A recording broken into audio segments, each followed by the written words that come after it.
కమాన్ శ్రావ్య, అమ్మవారికి దండం పెట్టుకుని స్టార్ట్ చేయి. ఒక విధంగా నీకిది ఒలింపిక్స్ లో పరుగు పందెం లాంటిది. చూస్తున్నావుగా, జ్యోతి మహా అంటే ఓ 20 మెట్లు ఎక్కుంటుందంతే. నువ్వు దాటుకుని ముందుకు దూసుకెళ్ళాలి.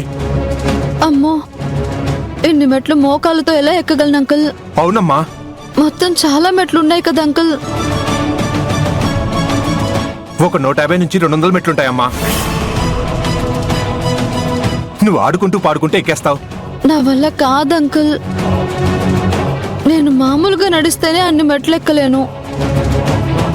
ఇంకా మోకాళ్ళతో ఇన్ని మెట్లు ఎక్కాలంటే it's highly impossible uncle. Rajiv అంటే నీకు ఇష్టమైన శ్రావ్య? మీకు తెలుసు కదా అంకుల్, తనంటే నాకు ప్రాణమని. నీకంత ఇష్టమైన రాజీవ్ హాస్పిటల్లో బెడ్ మీద మృత్యుతో పోరాడుతుంటే తన ప్రాణాలు కాపాడడానికి నువ్వు ఆ మాత్రం కష్టపడలేవా? తనని కాపాడడానికి నువ్వెలాంటి ప్రయత్నం చేయకూడదా? రాజీవ్ నాకు మాత్రమే భర్త అనే జ్యోతి మాటలు నిజం చేస్తావా? క్రెడిట్ మొత్తం జ్యోతి కొట్టేసి రాజీవ్ డిశ్చార్జ్ అయ్యి ఇంటికొచ్చాక నిన్ను చూస్తూ ఆ జ్యోతి విజయ గర్వంతో కాలర్ ఎగరేస్తుంటే కన్నీళ్లు పెట్టుకుంటూ కూర్చుంటావా? లేదు అంకుల్, నేను మెట్లెక్కుతాను. జ్యోతిని దాటుకుని ముందుకు వెళ్తాను. అది స్పిరిట్ అంటే. అమ్మవారికి దండం పెట్టుకుని స్టార్ట్ చేయి.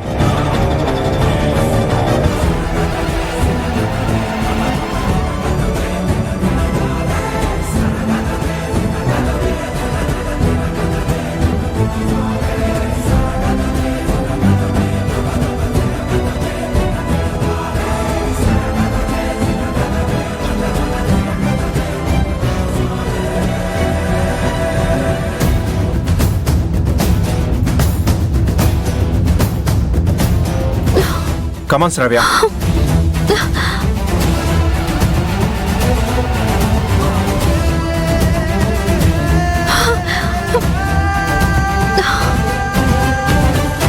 ఓం శ్రీ మాత్రే నమః. ఓం శ్రీ మాత్రే నమః. ఓం శ్రీ దుర్గాదేవి నమః. త్వరగా పద శ్రావ్య.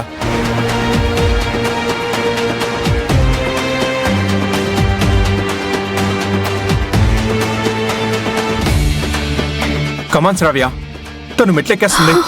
త్వరగా. ఓం దుర్గా మాతాయే నమః. ఓం శ్రీ మాత్రే నమః. శ్రీ మాత్రే నమః. ఓం శ్రీ మాత్రే నమః. ఓం శ్రీ దుర్గాదేవ్యై నమః. ఓం శ్రీ దుర్గాదేవ్యై నమః. ఓం శ్రీ మాత్రే నమః. అమ్మ దుర్గమ్మ, నా సొంత కూతురు అనుకున్న జ్యోతి నా కన్న కూతురు శ్రావ్య రాజీవ్ క్షేమం కోసమే నీ సన్నిధికొచ్చారు. అతన్ని ఆపద నుంచి గట్టెక్కించు తల్లి.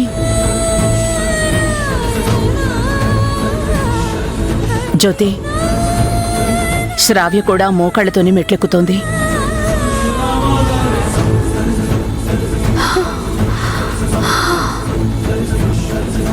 మంచిదే కదమ్మా, ఇద్దరం కలిసి వేడుకుంటే దుర్గమ్మ త్వరగా కరుణిస్తుంది. శ్రావ్య, ఓం శ్రీ మాత్రే నమః. ఓం శ్రీ జ్యోతి మాత్రే నమః. కమాన్. ఓం శ్రీ మాత్రే నమః. ఓం శ్రీ మాత్రే నమః. దుర్గాదేవ్యై నమః.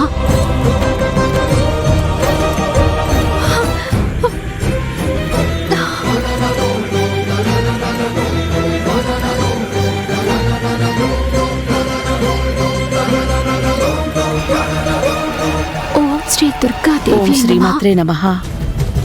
చూడు శ్రావ్య, తను వెళ్ళిపోతుంది. ఓకే అంకుల్, ఎలాగైనా నేను జ్యోతిని దాటుకుని వెళ్తాను. గుడ్. నేను రాజీవ్ని బ్రతికించుకుంటాను. ఎస్, కమాన్ శ్రావ్య. శ్రావ్య, జాగ్రత్త.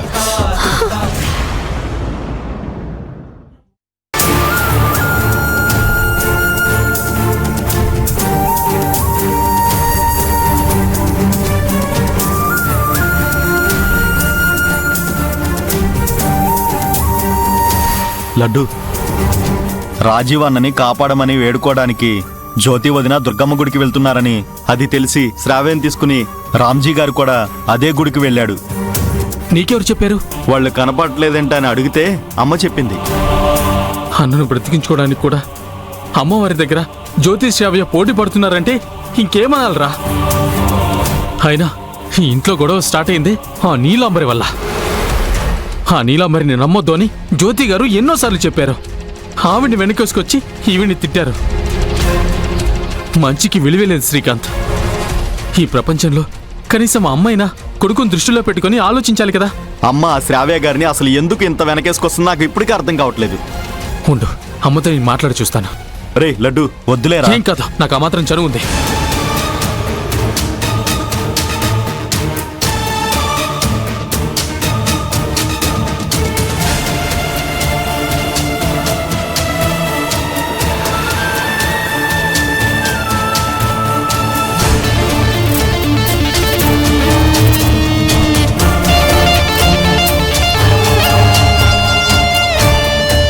ఏంట్రా, ఏంటి నా వైపు కోపంగా చూస్తున్నావు?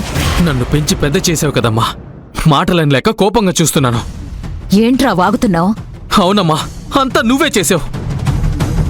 రాజీవ్ అన్నకి ఇలా కావడానికి ఒక విధంగా నువ్వే కారణం. లడ్డు,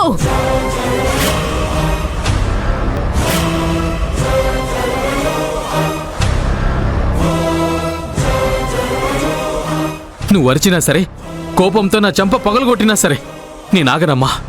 నా మనసులో ఉన్నదంతా మాట్లాడతాను.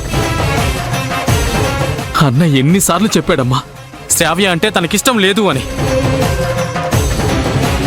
ప్రతిసారి ప్రతిరోజు ఏదో ఒక రూపంలో అన్న చెప్తూనే ఉన్నాడు. అయినా నువ్వు పట్టించుకున్నావా? పట్టించుకోలేదు.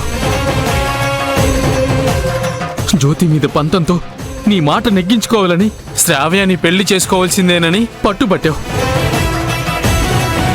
ఇటు నీకు సర్ది చెప్పుకోలేక, అటు జ్యోతిని దగ్గరకు తీసుకోలేక అన్న మానసికంగా నలిగిపోతూనే ఉన్నాడమ్మా. అందుకే శ్రావ్యతో పెళ్ళప్పుడు అలా చేశాడు.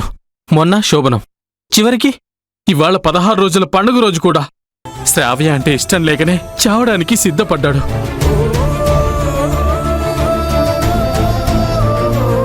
ప్రతిసారి అదృష్టం తనని కాపాడలేదు కదమ్మా. ఒక్కసారి కూడా అన్న స్థానంలో నిలబడి నువ్వెందుకు ఆలోచించావమ్మా? అన్న నీ కొడుకేగా. ఎందుకు బలవంతంగా నీ ఇష్టాన్ని, అభిప్రాయాన్ని రుద్ది అన్నని బాధ పెడుతున్నావు? అసలు అన్న తప్ప నీకెవరున్నారమ్మా? తనే కదా నీ ప్రపంచం, తనేగా నీ సంతోషం. మరెందుకమ్మా అన్నని సంతోషంగా ఉంచలేకపోతున్నావు? అసలు నాకు తెలియక అడుగుతాను, జ్యోతి అంటే నీకెందుకమ్మా అంత కోపం? బస్తీలో పుట్టిందనేగా, అందుకేగా తనంత చులకనగా చూస్తున్నావు.